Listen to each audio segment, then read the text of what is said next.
Since Donald Trump got elected, he has been playing 4D chess to achieve his economic goals of lower costs, more domestic production, and higher wages. And the new data that came out today shows that his strategy is paying off. Egg prices are down. Gas prices are the lowest in 4 years. Inflation is down. Private sector jobs are up. It is not getting old saying this, but Trump was right again. As always, like the video and subscribe to the channel, but let's start with CNN having to admit that inflation numbers came down more than expected.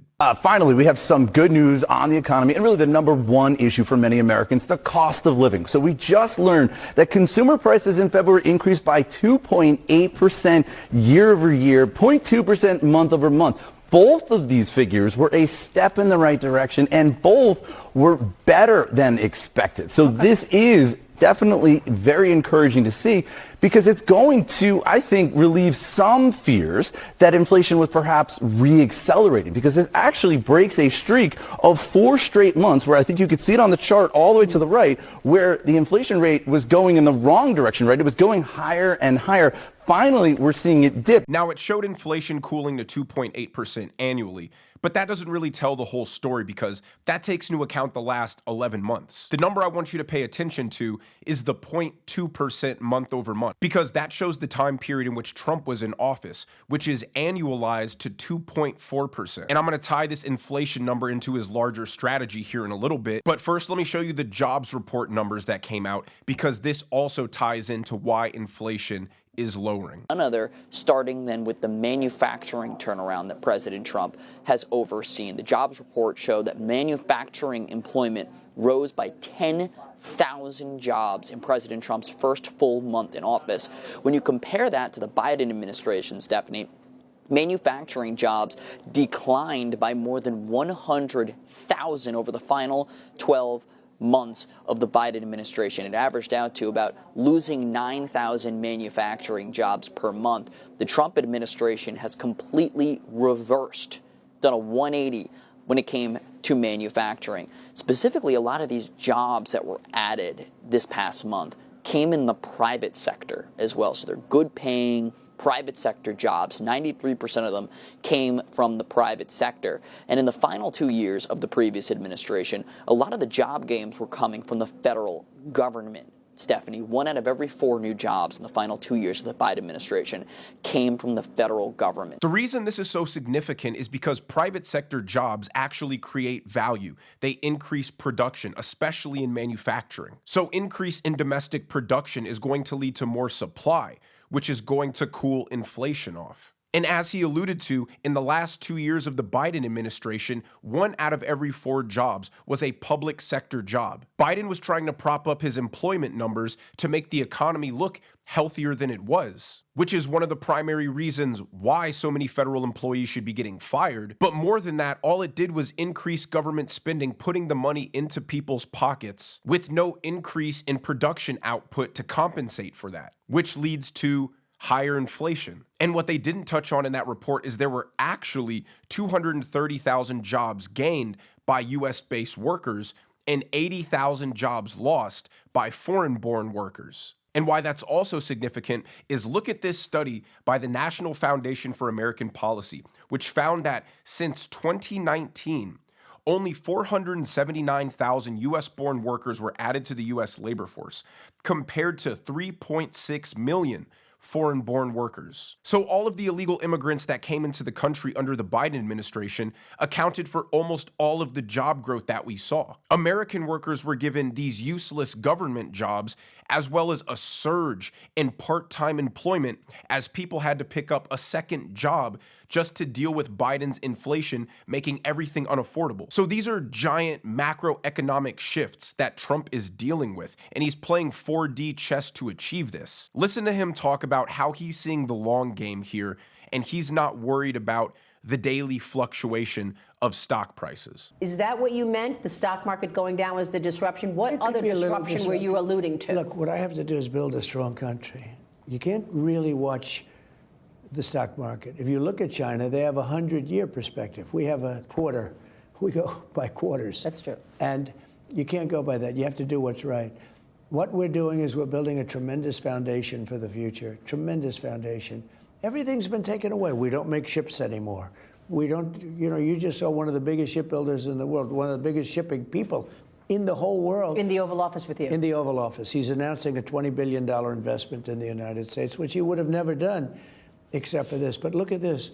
Honda, Toyota, they're all coming in. You take a look at what's happening. The chip maker, the greatest chipper, Mr. Wei, the biggest in the world by far, is going to spend $200 billion on making a massive plant to make chips. So that's your message? Build it here? Build it here, there's no tariff. Yeah. So Donald Trump understands that the entire global order of trade is propped up on the backs of the American consumer getting hurt. And unraveling this gigantic mess is going to cause some disruption as production moves to the United States. Trump's America First policy is making U.S. employers more bullish, which is leading to the rise in manufacturing jobs in other sectors, causing inflation to come down because these companies can now actually invest confidently in their US-based production because now they know that relying on foreign imports will be an unsustainable, too expensive business model. And that bullishness and confidence is translating into charts like this that show the cost of a dozen eggs dropping from just over $8 on average to just $5.50. As you can see on the chart, the numbers started to skyrocket when Biden killed 150 million chickens, which is fine, he had to do that, but somehow the Democrat media placed the blame exclusively on Donald Trump. Now, I wonder if they'll also attribute the steep decline to Donald Trump as well. And the next chart I want to show you is gas prices, which have just hit a 4-year low, in part due to decreased regulation and increased long-term confidence in the energy sector, but also due to Donald Trump's foreign policy, which is getting Saudi Arabia to help lower the prices of oil to cut off Russia's gravy train, which will make them more likely to come to the table for peace talks. So all of this ties into Trump's master plan, which is in 6 months, $9 trillion of US debt is going to be due for a refinance. And Trump needs to get inflation numbers down, which will cause interest rates to come down. That cumulative effect will save the United States tens of billions of dollars per year in interest payments. That will give the government an extraordinary amount of wiggle room as they're trying to figure out the budget going forward. And also it makes borrowing capital cheaper, which will accelerate business production within the United States, also contributing to higher production, more jobs, and ultimately lower prices. So despite the Democrat attempt to paint Trump as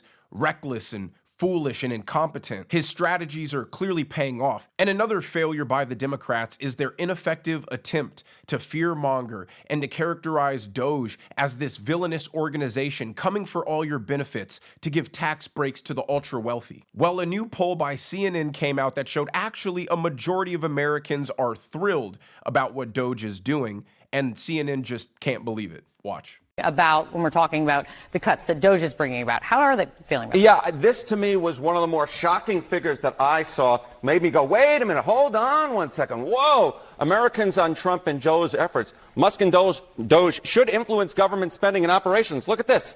54%. The majority say that he and they should. How about approve of Trump trying to cut staff at government agencies? Again, you get a majority here. 51%. So yeah, Elon Musk might not be that popular, but these cuts and the idea of spending cuts, at least within the federal government and cutting at government agencies, that actually has majority support. I was truly surprised by this, Kate, but the numbers are the numbers. Well, there is a view that cuts across Democrat and Republican of people thinking that Washington is too big, bloated federal government, waste, fraud, and abuse. I mean, those are drain the swamp is what people run on over and over again. And it's not even speculation. As I just stated, an overwhelming amount of jobs created under Joe Biden were public sector jobs with very little to no use. It was an attempt to prop up employment numbers because the reality was the economy was not strong and domestic businesses weren't investing in job growth. And the job growth we did see largely came from illegal immigrants who undercut American workers by accepting lower wages. And on top of that, Joe Biden's own accountability office identified $500 billion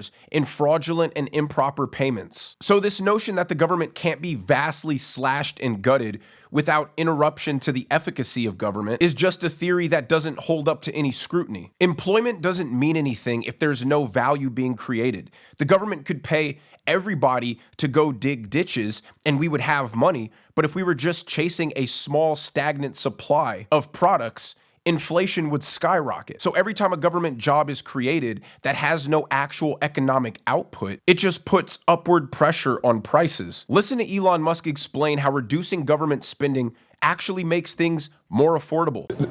If we address the massive deficit spending, the waste in the government, then we can actually address inflation. So provided the economy grows faster than the money supply, which means you stop the government overspending and the waste, and the output of real useful goods and services exceeds the increase in the money supply, you have no inflation. Yeah. And you also drop the interest payments that people pay. Because if the government way too high. Yes, the reason the interest payments are so high is because the national debt keeps increasing. So the government is competing to sell debt with the private citizens. This drives up the interest rate. So if you cut back on the deficit, you actually have an amazing situation for people because you get rid of inflation and you drop the interest rates. And that means people's mortgage payments go down, their credit card payments go down, their car payments go down, their student loans go down, everything, their life becomes more affordable and their standard of living improves. How quickly? So more jobs in the private sector means more production and more value being created in the economy. Combine that with the government not running at a $2 trillion deficit and not having to compete with the rest of the private sector for loans, means now auto loans, mortgages, credit card interest, all can be lowered because there will be more demand there than that demand being split between that and U.S. bonds. So from an economic perspective, cutting the government waste makes perfect sense, and it's a net positive. And from a common sense perspective, it makes sense. Sure, there'll be some hardship as federal workers lose their jobs, but when they transition into high productivity private sector jobs, it will lead to a long-term net positive as we become more self-reliant as a country, and will lead to actual tangible growth, which makes things less expensive for the average American. Listen to the CEO of an American steel company on CNBC talk about how Trump's tariffs are leading to a resurgence in American manufacturing, which is a good thing. So right now, we have the right moment, the right time. Manufacturing is back. If you believe that a supply chain bringing parts of cars across the border with Mexico or Canada 7 times, and this is efficient, this is not. This is insanity. We've got to build in America. We've got to produce things here, employ Americans, and be happy with everybody. So Trump putting tariffs on steel and aluminum imports allows U.S. companies to actually be able to compete, allows U.S. companies to actually sell their steel and not be undercut by cheap, low-quality foreign competitors. And this is what Trump meant by a long-term vision in dealing with the short-term disruption. Is sure, the foreign import steel is slightly cheaper, so they'll have to pay a little bit more for the American steel. But all that new business to the American steel company allows them to reinvest in production, hire more workers, increase capacity. And all that new investment in capital will allow them to increase production to a point where the cost per unit is lower, meaning that prices from the U.S. steel company will eventually be lower than what the cheap foreign imports were in the first place. The global system is so intertwined, and it's designed to benefit foreign countries at the expense of the prosperous and wealthy United States who can deal with it. So it will lead to a little bit of short-term turbulence, but if the end goal is a prosperous, sustainable, self-reliant America, it's what has to be done. But the last thing I want to show you is the Canadian Premier Doug Ford, who's been in the news for threatening to turn off the electricity to the United States and slapping a 25% export fee on electricity going into the United States, saying they're actually removing the tariffs on energy exports after Donald Trump slapped some epic retaliatory tariffs after they tried that stunt. Watch. Well, just a little while ago, I had an opportunity to speak to Secretary Lutnick. And Secretary Lutnick has sent out an olive branch to us to come down and immediately meet with him, meet with the whole trade administration, and discuss the future.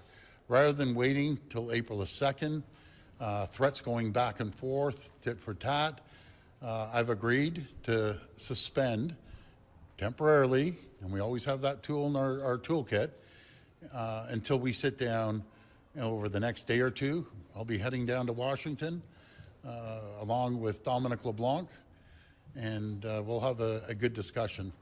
You know, and with any negotiation that we have, there's a point that both parties are heated and the temperature needs to come down. What the media, the Democrats, and the rest of the world can't seem to grasp is America isn't being adversarial to our allies. We're simply prioritizing America. And because the global system has become so reliant on America being taken advantage of and losing money in every transaction, our shift to prioritizing what's best for the American economy, and I can't blame them for acting in their own self-interest, but how can they blame us for doing the same thing? The days of America being an open wallet that people can just take from because they feel entitled to it are over. And as you can see by everything I've presented in this video, it's not leading to some chaos, some disastrous decline, some stock market crash, mass unemployment. It's leading to lower inflation, lower interest rates, good paying jobs for American, and an increase in domestic production. But let me know what you guys think down in the comment section below. If you enjoyed the video, make sure you hit that like button. Make sure you subscribe to the channel if you have not already. Turn on notification bells so you never miss a video. And I will see you guys in the next one.